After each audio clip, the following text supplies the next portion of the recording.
Bulking എല്ലാ ലീനായിട്ടുള്ള ബോയ്സിനും ഒരു point എത്തുമ്പോൾ ബൾക്ക് ആവണമെന്നുണ്ടാവും. ഞാനും അതേ സ്ഥാനത്ത് നിന്നിട്ടുണ്ട്. ഞാൻ ഇത് പറയുന്നതിൽ പ്രൗഡാണ്. ഏകദേശം 55 കിലോയിൽ നിന്നും 76 കിലോ വരെ മോസ്റ്റ്ലി മസിലായിട്ട് തന്നെ ഞാൻ ബിൽഡ് ചെയ്തിട്ടുണ്ട്. പക്ഷെ ഞാൻ ഈ ട്രാൻസ്ഫോർമേഷൻ ചെയ്യാൻ എടുത്തത് ഏകദേശം 4-5 വർഷവും. നിങ്ങൾക്ക് ഇത് പെട്ടെന്ന് കൊണ്ടുവരാൻ വേണ്ടിയിട്ട് ഞാൻ ചെയ്ത മിസ്റ്റേക്കുകളും ഞാൻ ശരിയായിട്ട് ചെയ്ത കാര്യങ്ങളുമാണ് ഞാൻ ഈ വീഡിയോയിൽ പറയാൻ പോകുന്നത്. So let's start.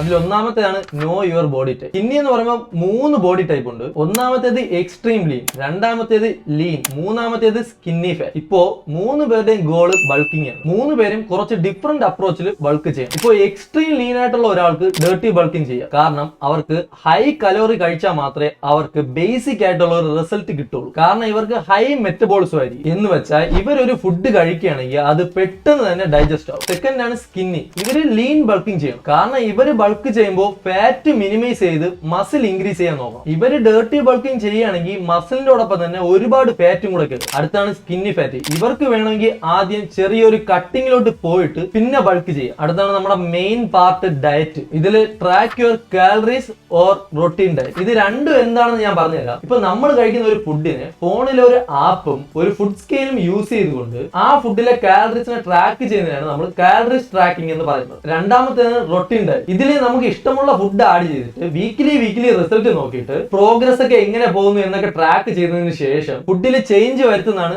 Routine diet എന്ന് പറയും. ഇപ്പൊ ഉദാഹരണം നമ്മൾ ആദ്യത്തെ വീക്കിൽ 3 ദോശയും 2 ഹോൾ എഗ്ഗും ആണ് എടുത്തതെങ്കിൽ നെക്സ്റ്റ് വീക്ക് നമുക്ക് വെയിറ്റ് കൂടിയില്ല എന്ന് കാണുകയാണെങ്കിൽ അടുത്ത ആഴ്ച നമ്മൾ 4 ദോശയും ഒരു 3 ഹോൾ എഗ്ഗും എടുക്കും. ഇതാണ് റൊട്ടീൻ ഡയറ്റ് എന്ന് പറയുന്നത്. ബൾക്കിങ്ങിന് യൂസ് ആവുന്ന 2 ഈസി സൊല്യൂഷൻ ആണ് കാലറീസ് ട്രാക്കിങ്ങും റൊട്ടീൻ ഡയറ്റ്. അടുത്ത പോയിന്റ് ആണ് സപ്ലിമെന്റ് ആർ നോട്ട് മാച്ച്. ഇപ്പൊ സ്കിന്നി ആയിട്ടുള്ള ഒരു പയ്യൻ ഒരു സപ്ലിമെന്റ് എടുക്കാണ്ട് കാലറി സർപ്ലസിൽ വരികയാണെങ്കിൽ അയാൾ ബൾക്ക് ആവും. നിങ്ങളിപ്പോ ഒരു സ്കൂപ്പ് വേ പ്രോട്ടീനോ ഒരു സ്കൂപ്പ് മാസ് ഗെയിനറോ ഒക്കെ എടുത്തിട്ട് നിങ്ങളുടെ കാലറി സർപ്ലസ് നിങ്ങൾ എത്തിയില്ല എന്നുണ്ടെങ്കിൽ നിങ്ങൾ ബൾക്ക് ആവില്ല. നെക്സ്റ്റ് ഇമ്പോർട്ടന്റ് ആയിട്ടുള്ള ഒരു പോയിന്റ് ആണ് സ്റ്റേ കൺസിസ്റ്റന്റ് ഇൻ ഡയറ്റ്. ഇപ്പൊ നിങ്ങൾ ബൾക്ക് ചെയ്തുകൊണ്ടിരിക്കുമ്പോൾ നിങ്ങൾക്ക് 2 ദിവസം ജിമ്മിൽ പോകാൻ പറ്റിയില്ലെങ്കിൽ കൂടി നിങ്ങൾ നിങ്ങളുടെ ഡയറ്റ് വിടാൻ പാടില്ല. നമ്മുടെ ഡെയിലി കാലറീസ് ഇൻടേക്കിനെക്കാളും നമ്മുടെ വീക്കിലി കാലറീസ് ഇൻടേക്ക് ആണ് നമ്മുടെ റിസൾട്ടിനെ ഡിസൈഡ് ചെയ്യുന്നത്. ഇപ്പൊ ഉദാഹരണം ഡെയിലി 2500 കലോറി കഴിക്കേണ്ട ഒരാള് 5 ദിവസവും 2500 കലോറി കൊടുത്തതിന് ശേഷം ബാക്കി 2 ദിവസവും 1500 കലോറി കൊടുത്തു കഴിഞ്ഞാൽ ആ ഒരാഴ്ചത്തെ ടോട്ടൽ എടുത്തിട്ട് ആവറേജ് എടുക്കുമ്പോൾ പെർ ഡേ 2200 കലോറിയെ വരുള്ളൂ. അപ്പോൾ 2500 കലോറി സർപ്ലസ് എന്ന് പറയുന്നത് 2200 മെയിൻറ്റെയിൻസ് കലോറിയിലോട്ട് പോകും. ഞാൻ ഇത് പറയാൻ കാരണം 2 ദിവസം ജിമ്മിൽ പോകാൻ പറ്റാതിരുന്നു കഴിഞ്ഞാൽ അത് എക്സ്ക്യൂസ് ആക്കിയിട്ട്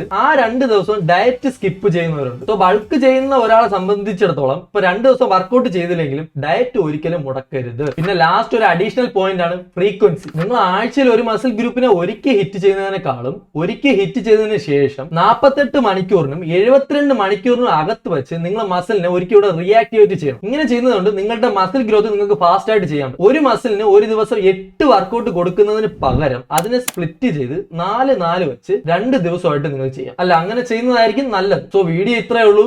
നിങ്ങൾക്ക് വീഡിയോ ഇഷ്ടപ്പെടുകയാണെങ്കിൽ ലൈക്ക് ചെയ്യുക. സോ